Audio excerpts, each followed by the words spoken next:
In today's video, I'm going to share with you exactly what you can do to find what is the bottleneck in your funnel. Assuming that you as a business owner, you already have some kind of online presence. Let's say that you have a website, landing page, but people are not converting on your website. So this is the principle that you want to implement, that you want to apply in order to find what is the bottleneck. Once you open that highway, basically more people will actually get opportunity to get to your offer, to convert, whether it's to sign up or purchase on your website, depending how you convert people online. And by the way, if you're new to the channel, welcome. If you already follow me, welcome back. All we talk about on this channel is how to get set up to sell online.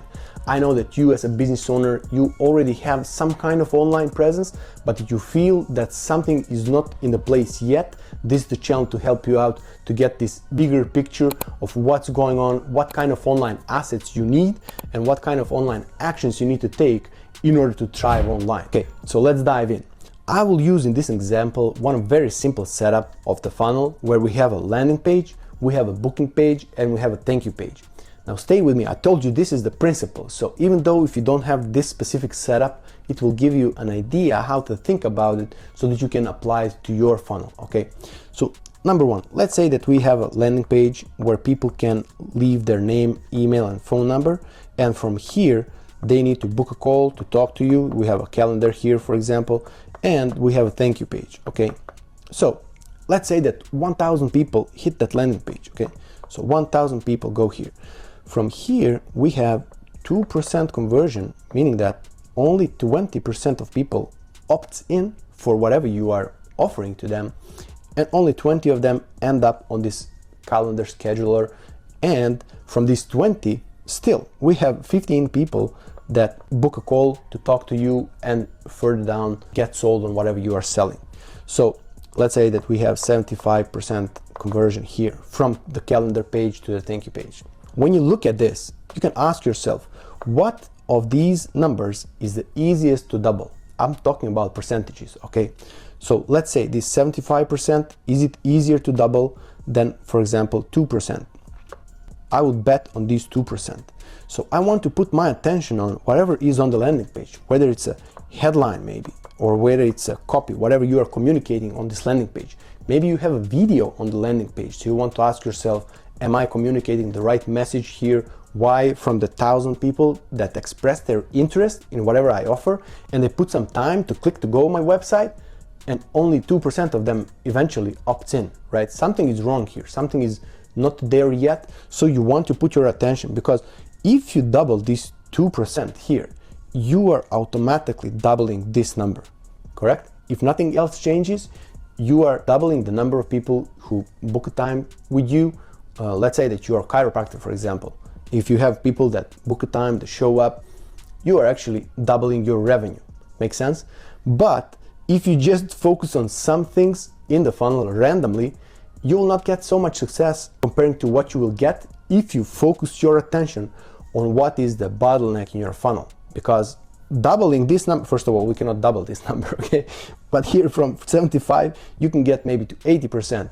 It will not make a huge difference, and you will spend your time and effort and maybe money to invest in order for you to fix this. You don't know what's broken there yet, of course. But for example, for this one, it might be literally like just changing the headline, and you will get a better conversion from 2%, for example, to 4%. Make sense? I want to give you another idea, okay? Let's talk about these 1,000 people landing on your page, okay? So let's say here, we have 1,000 people coming to your landing page. How did they came here? Let's say that you have a Facebook ads going on, and in your Facebook Business Manager, you can see that maybe 2,000 or even 3,000 people clicked on your ad, okay? And why only 1,000 people ended up on your landing page? Something is wrong here, something is broken. It means that out of 2,000 people that click your ad, only 1,000 people eventually lands on your page. And still we can ask ourselves how many people stay there to read what's the headline, what's the offer. That's another question. But just this simple data that you can pull out from your Facebook Business Manager or wherever you're running ads. If you don't run ads, if you're going organically, you can go to your Google Analytics, for example, if you have Google Analytics or whatever analytics you are using, and you can see what is what we call the bounce rate, okay? Bounce rate is the percentage of people who actually don't go to your website. Let's say that in this example, bounce rate would be 50%.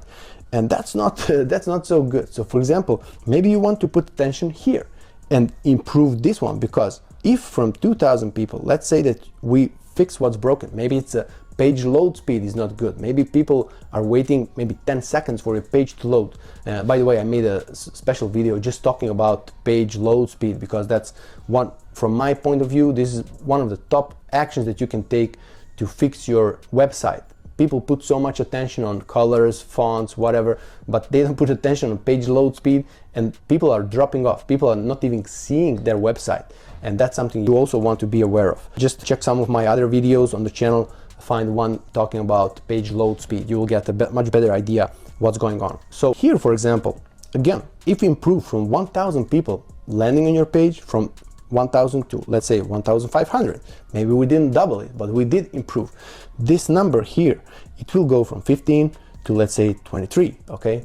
Just because we put attention on what's going on in our funnel that we want to be aware of. Using this same principle, we can split our ads. For example, let's say that we are running ads, and here we have price, for example, to reach CPM. It's called how much does it cost me to get 1,000 people to land on my page. Maybe it cost me 40 bucks. Is this a good price or it's not a good price? Maybe I can get it for 20. So for example, if I fix this number, which is on the very top of my funnel, I already improved this number of people who actually booked the time to talk to me and came to my end of my funnel, actually purchased whatever I have to offer. Okay, so I just started like, so it's a CPM. From here, we want to have how many people are actually clicking on my ads. We want to have this link, okay, link click-through rate. Not only click-through rate, don't be confused with this one. Click-through rate, it can be if somebody sees your ad, for example, and they just click like, or maybe they click share, which is nice, it's good for you, but still, I want to see how many people click on the link, okay, and how many people eventually end up on my landing page. So those are the numbers that I want to check, okay? Also, when we talk about the hidden places in your funnel, you want also to be aware of, let's say from this 23, how many of these people eventually showed up on our meeting. Depends. If you are selling in advance, maybe if this is what we call the purchase, maybe this has already a value.